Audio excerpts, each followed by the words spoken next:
Welcome to the Cronkite Sports Report. I'm Reese Andrews.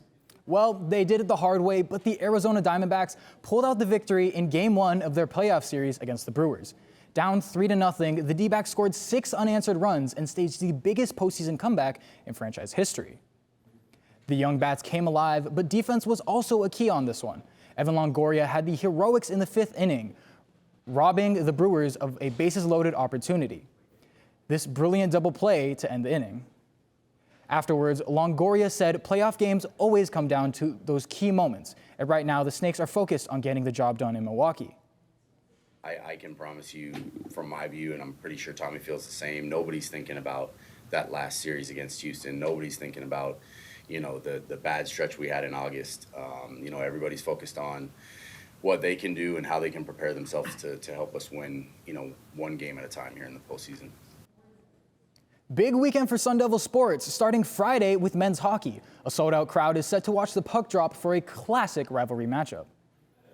The Arizona Wildcats are coming to town for an exhibition game to kick off the Sun Devil season. The last time these two teams faced off was during the 2015-2016 season, which ended in an 8-1 Sun Devil victory. Game starts on 7 on Friday at Mullet Arena.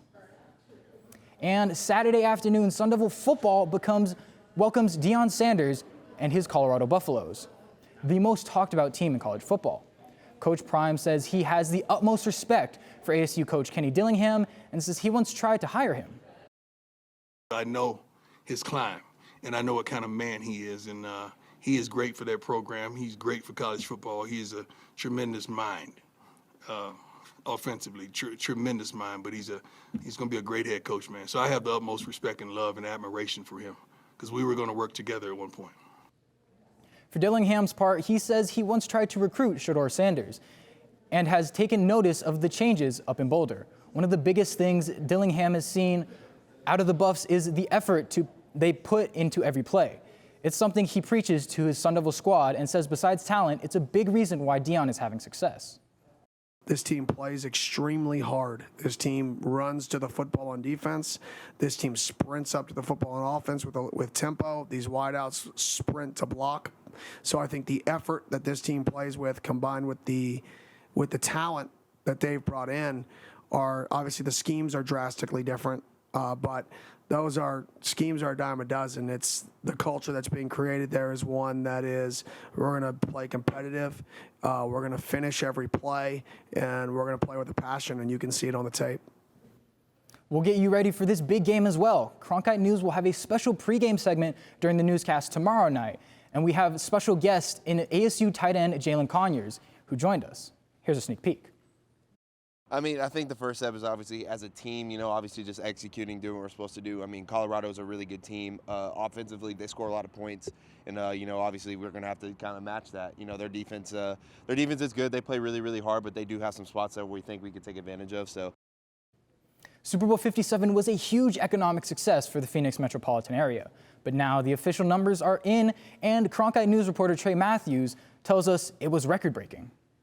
Super Bowl 57 was one of the biggest events to take place in Arizona this year. It was the 4th time that Arizona hosted the big game, and according to Cardinals owner Michael Bidwell, it surpassed all expectations. Super Bowl 57 was the most successful Super Bowl in the history of Super Bowls. For Arizona, what it meant was record crowds, a record audience, nearly 2/3 of the United States population tuned in, over 200 million people.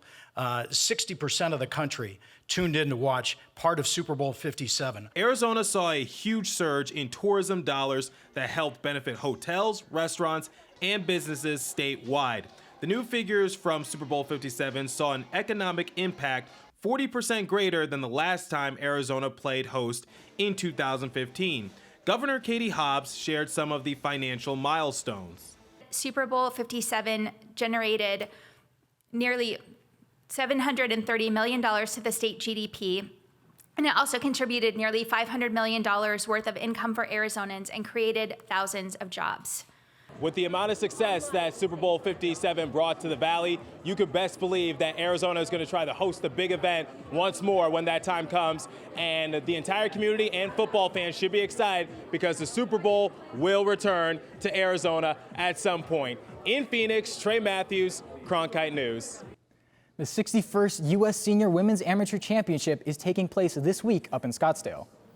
The event is being held at the Troon Country Club. A total of 132 women golfers from the U.S. and 12 other countries ages 50 and older are competing in the event.